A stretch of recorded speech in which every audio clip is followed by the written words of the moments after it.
Hey guys, Tiqqle here, and today, oh no, just kidding. We're going through the Battle for Azeroth of beta changes to the Boomkin, all the PvP talents in there. We're going to just walk through it pretty quick, guys. I want to give you the facts. You gave me feedback in my last videos to be faster to the point about what's going on, so let's go to it. Basically, train of thought, mind quickness, initiation, all are gone. Similar to all classes, all specs, except for a few exceptions, they're all removed. The only other change is Protector of the Grove is also removed. That was destroyed as part of the switch to Battle for Azeroth. Now, one other change, not many people pointing it out, Deep Roots. Deep Roots in Legion says damage no longer cancels entangling roots. It hasn't been selected that often because how good Cyclone is. Now, in BFA has changed it to being increasing the damage it takes to break roots by 100%, meaning if it took 15 million, or say it took 1 million damage to break roots in Legion, or it takes, let's just say, 1 million damage to break roots, now it takes 2 million damage. Obviously, things are much different now in terms of scaling of damage in BFA, but it's just totally different. It's not that it won't break, it just takes more to break, which makes it even less appealing, to be honest. So that's pretty much the removals. All the other ones are pretty much exactly the same. Now, let's hop over to the BFA beta and let's check it out.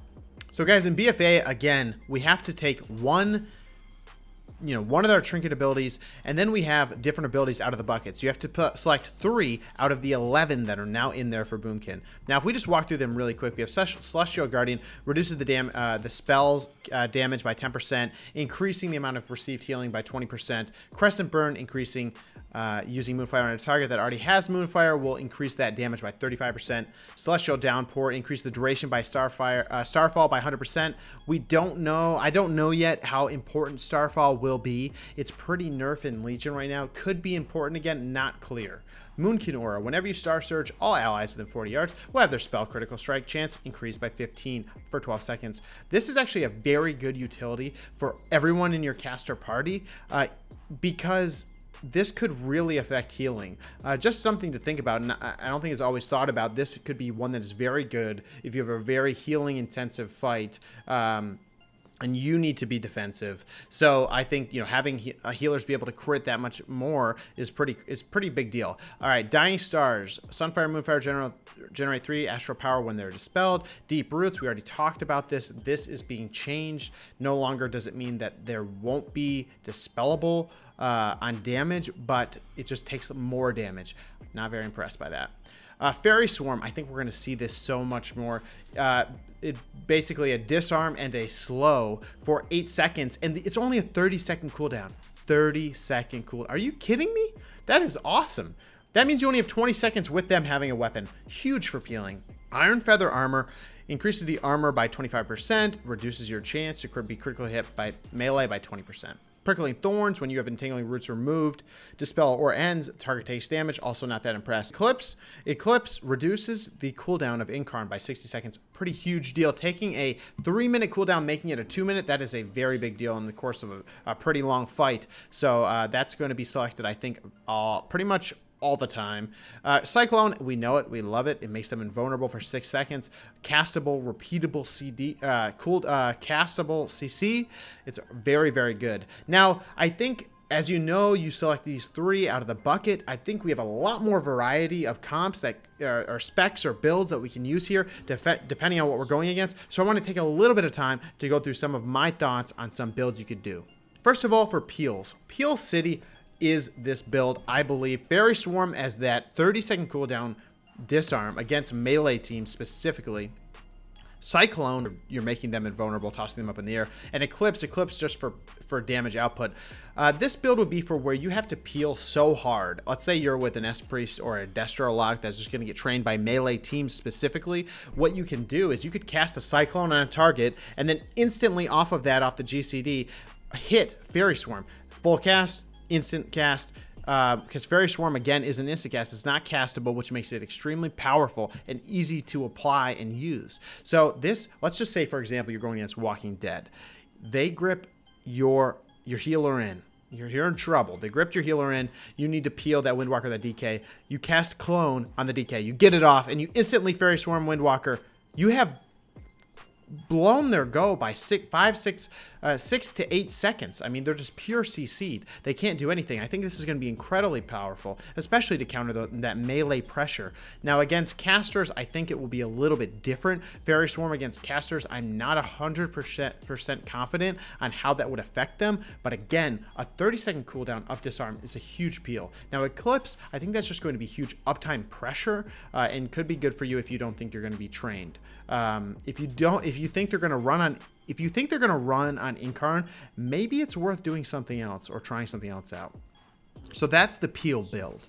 Now, to play a very defensive build, if you think you're going to get trained all the time, if you're playing Ellie, Moonkin, Holy Paladin, this is something that I think might be pretty viable if you're going against like a Warrior, Affliction Lock, anything. Let's see what we have. We have Celestial Guardian, meaning when you go into bear form, you take increased healing, you're taking reduced damage from spells. Iron Feather Armor, this is increasing your armor in case you're up and there's a warrior training you, or even a caster training you. Now, Moonkin Aura, this is really going to enhance the healing that can be applied to you by your healers. So what this really means is you're going to be, if you have to go bear, you will have increased healing received and you'll have decreased damage from those spells or any dots.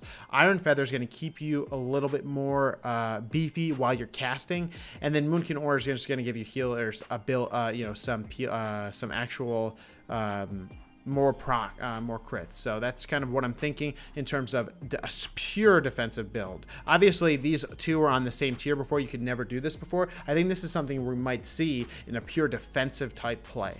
And this is a little bit more offensive build, taking Eclipse and Moonkin Aura for kind of pure pressure. Having that reduced damage on Incarn is huge. Moonkin Aura, more crits for your friends and family.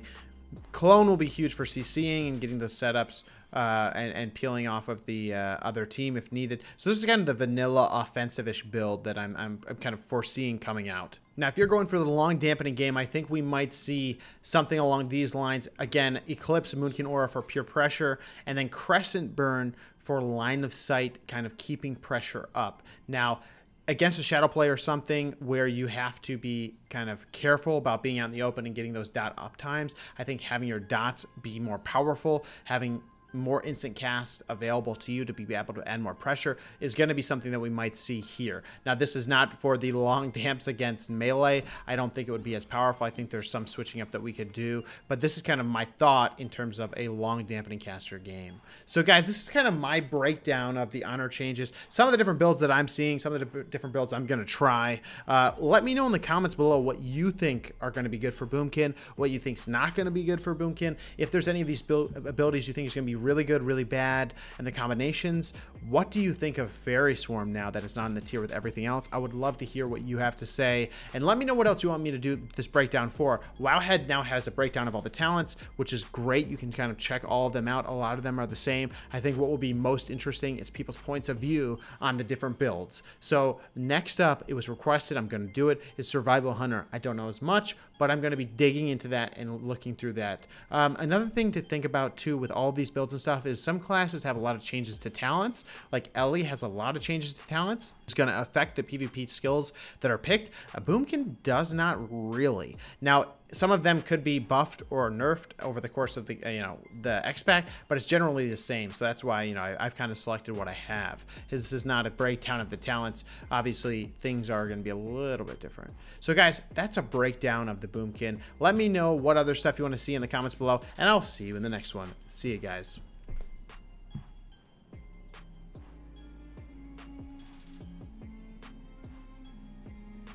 Oh. God damn it. I was dogging with the other screen up. Drink my sorrows away.